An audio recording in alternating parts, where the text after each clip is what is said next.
عن عبد الله بن عمر رضي الله تعالى عنه قال قال النبي صلى الله عليه وسلم رضا الرب في رضا الوالد وسخط الرب في سخط الوالد۔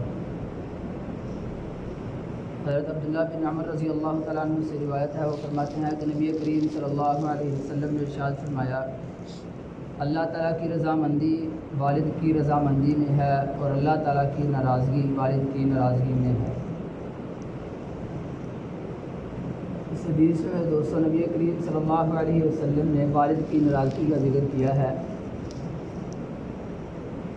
اور یہ اشکال محدثین نے پیش کیا تھا کہ یہاں والدہ کی جو ناراضگی ہے والدہ کا ذکر کیوں نہیں کیا گیا اس حدیث میں۔ اس کا جواب یہ دیتے ہیں کہ والدہ کی جو اہمیت ہے فضیلت ہے وہ دوسری احادیث میں نبی کریم صلی اللہ علیہ وسلم نے بیان فرما دی۔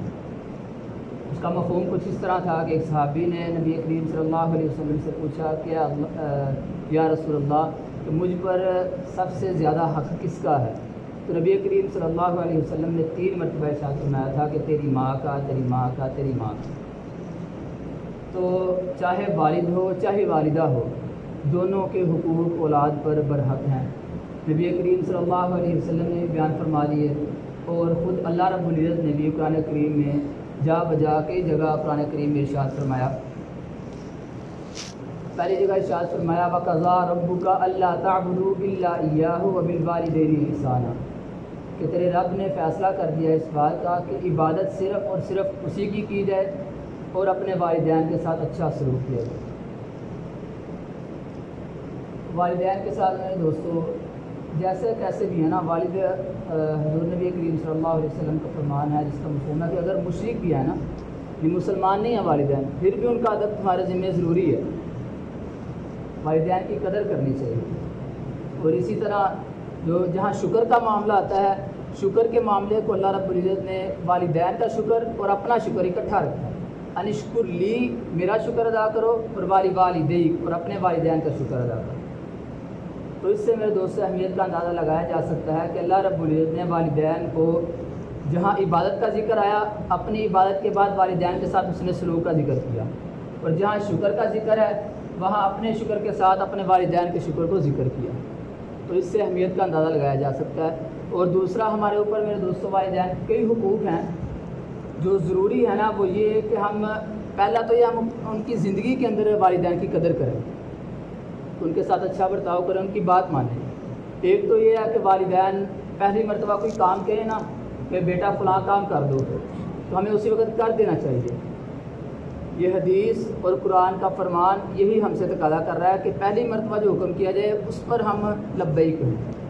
کام تو ہم نے کرنا ہے، ایک تو ہے پہلی مرتبہ کہیں پہ کر دیں، اور ایک ہے 3-4 مرتبہ والدین کہیں پھر جا کے ہم کریں، کرنا تو ہے، تو فائدہ کس میں ہے؟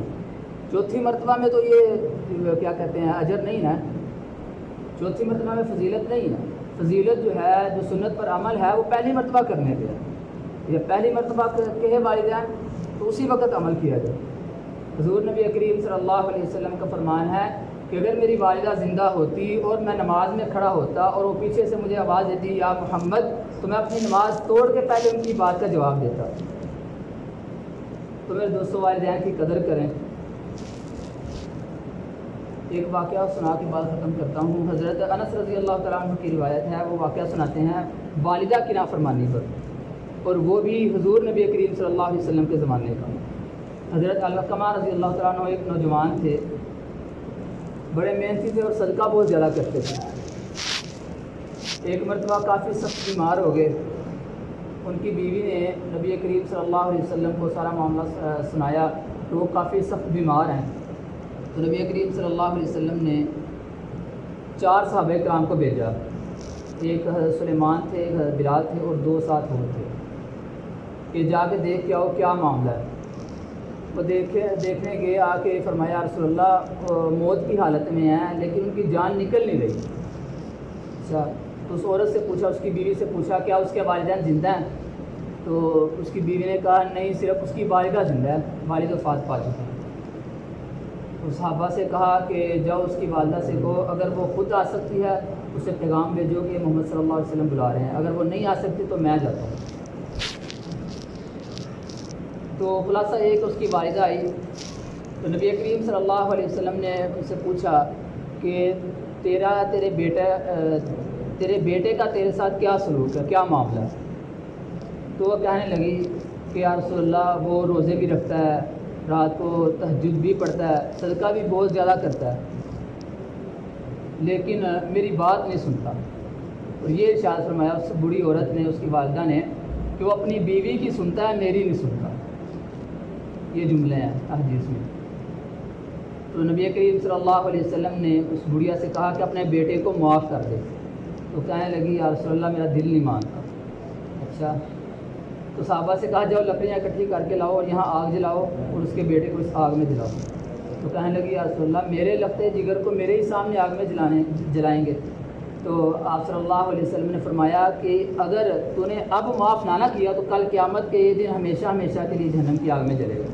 تو اس نے کہا یا رسول اللہ میں آپ کو اور ان حاضرین کو گواہ بناتی ہوں کہ میں نے اپنے بیٹے کو علقمہ کو معاف فرما دیا۔ تو صحابہ سے کہا جاؤ دیکھ کے وہ کیا حالت ہے اس کی۔ تو صحابہ گئے، دیکھا کہ زبان پہ جاری تھا لا الہ الا اللہ محمد رسول اللہ، روح پرواز کرتے۔ تو یہ میرے دوستو والدہ ہو یا والد ہو، ان میں سے کسی ایک کی نافرمانی جو ہے وہ ہماری آخرت کو خراب کرتی ہے۔ تو والدین کے لیے اگر والدین دنیا سے چلے گئے ہیں تو ہم ان کے لیے دعائے مغفرت کرتے رہیں۔ حضرت ابو ہریرہ رضی اللہ تعالیٰ عنہ کی روایت ہے، وہ فرماتے ہیں کہ نبی کریم صلی اللہ علیہ وسلم نے فرمایا کہ جب انسان بنی آدم ایک مر جاتا ہے تو اس کا نامہ اعمال بند کر دیا جاتا ہے سوائے 3 کاموں کے، وہ اس کے ساتھ چلتے رہتے ہیں قبر میں بھی۔ ایک صدقہ جاریہ، دوسرا وہ علم جو جاری رہے، یعنی کوئی بھی نیکی کی بات آپ نے کسی کو بتائی نا، وہ اس پر عمل کر رہا ہے، آپ قبر میں آپ کو اس کا اجر مل رہا ہے۔ اور تیسرا وہ نیک اولاد جو اپنے والدین کے لیے ان کی غیر موجودگی میں، ان کی وفات کے اوپر ان کے پیچھے مغفرت کی کوشش کی دعا کرتی ہے۔ تو یہ 3 اعمال انسان کے ماننے ہیں۔ تو اللہ رب العزت سے دعا ہے کہ اللہ رب العزت ہمیں اپنے والدین کی دنیا کے اندر ہی قدر کرنے کی توفیق عطا فرمائے، اور جن کے چلے گئے ہیں اللہ رب العزت ان کے لیے مغفرت اور بخشش کی دعا کرتے رہنے کی توفیق عطا فرمائے۔ اور چھوٹی سی دوسرا پہلو میں دوستوں کہ نبی کریم صلی اللہ علیہ وسلم کا اپنی بیٹیوں کے ساتھ معاملہ کیسا تھا۔ نبی کریم صلی اللہ علیہ وسلم جب بھی اپنی بیٹیوں کے ساتھ پیش آتے، حدیث میں لکھا ہے انتہائی محبت اور شفقت والا معاملہ کرتے تھے اپنی بیٹیوں کے ساتھ۔ آج ہمارے گھر میں بیٹے کی پیدائش ہوتی ہے تو ہم مٹھائی بانٹتے ہیں محلے میں، پورے محلے والے کو پتہ چلتا ہے کہ ہمارے ہاں فلاں گھر کے ہاں بیٹا ہوا ہے، لیکن جب بیٹی کی پیدائش ہوتی ہے تو میرے دوستوں بالکل سناٹا ہوتا ہے۔ نہیں میرے دوست، ایسا نہیں ہونا چاہیے۔ بیٹی اللہ کی رحمت ہے، اس کے ساتھ بھی ویسا ہی سلوک کیا جائے جیسے ہم اپنے بیٹوں کے ساتھ کرتے ہیں۔ ایک ہی سوتیلی نہیں ہے، ہمارے خون کا ٹکڑا ہے، ہماری ہی لگتے جگر ہے۔ تو بیٹیوں کے ساتھ بھی ایسی ہی محبت، ان کو بھی ایسی اتنی ہی محبت دیں جتنی ہم اپنے بیٹوں کو دیتے ہیں۔